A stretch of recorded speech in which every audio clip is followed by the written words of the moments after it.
नमस्कार दोस्तों, मैं आपका दोस्त वीरेंद्र एक बार फिर लेकर आया हूँ आपके लिए बहुत ही प्यारी सी कहानी। ये कहानी है एक लड़का और उसके दोस्त गणेश भगवान की। तो चलिए शुरू करते हैं। ये कहानी एक छोटे से गांव में रहने वाले एक 10 साल के लड़के अमन की है। अमन एक प्यारा और समझदार लड़का था, लेकिन उसे अकेलापन महसूस होता था क्योंकि उसके गांव में उसके साथ खेलने के लिए ज़्यादा बच्चे नहीं थे। उसका दुनिया में सिर्फ एक ही दोस्त था जिसका नाम गणेश था। ये कोई आम दोस्त नहीं था, बल्कि अमन का दोस्त भगवान गणेश था। एक दिन की बात है, अमन अपने घर के आंगन में बैठा था और सोच रहा था कि आज वह कहाँ खेले। उसकी आंखें आसमान में टिकी हुई थीं। तभी अचानक उसने एक आवाज़ सुनी। अमन, तुम यहाँ क्या कर रहे हो? यह आवाज़ गणेश की थी। अमन ने चौंकते हुए इधर उधर देखा, लेकिन किसी को नहीं पाया। फिर उसने अपनी आँखों को फिर से बंद किया और धीरे से कहा, गणेश, ये तुम हो? हाँ, मैं हूँ। तुम बहुत अकेले दिख रहे हो अमन, क्या तुम मेरे साथ खेलोगे? गणेश ने हंसते हुए अमन से पूछा। यह सुनकर अमन की आंखों में चमक आ गई। लेकिन तुम तो भगवान हो, मुझे कैसे विश्वास हो सकता है कि तुम सचमुच यहाँ हो? अमन ने गणेश से कहा। गणेश हंसा और अमन को कहा, तुम मुझसे प्यार करते हो ना, इसलिए मैं तुम्हारे पास हूँ। तुम जितना चाहो उतना मुझसे बातें कर सकते हो और मैं तुम्हारे साथ खेलूँगा। अमन ने खुश होकर बोला, तुम सच में मेरे बहुत अच्छे दोस्त हो।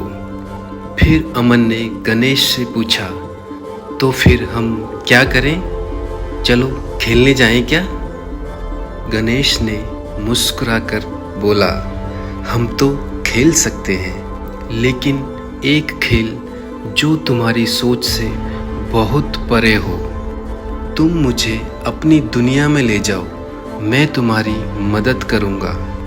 अमन समझ नहीं पाया, लेकिन उसने गणेश से कहा, ठीक है, चलो कुछ नया करते हैं। गणेश ने अपने हाथों को आकाश की ओर उठाया और एक पल में अमन को अपने साथ एक अद्भुत जगह पर ले गया। ये कोई साधारण जगह नहीं थी, बल्कि एक खूबसूरत सुंदर सा बगीचा था, जहाँ हर रंग के फूल खिल रहे थे और पेड़ों पर मीठे फल झूल रहे थे। इस जगह में समय का कोई मतलब नहीं था। अमन की आंखें चौंकी। ये क्या था? ये कहाँ है? अमन ने चकित होकर पूछा। ये मेरे घर का बगीचा है अमन। ये वो जगह है जहाँ मैं हमेशा आता हूँ जब मुझे शांति चाहिए होती है। गणेश ने हंसकर अमन से कहा। अमन और गणेश ने वहाँ कई घंटे बिताए। उन्होंने एक साथ खेल खेला, पेड़ों से फल तोड़े और अंत में एक विशाल झरने के नीचे बैठकर बातें की। अमन को ऐसा लगा जैसे उसने कभी इतना आनंद नहीं लिया हो।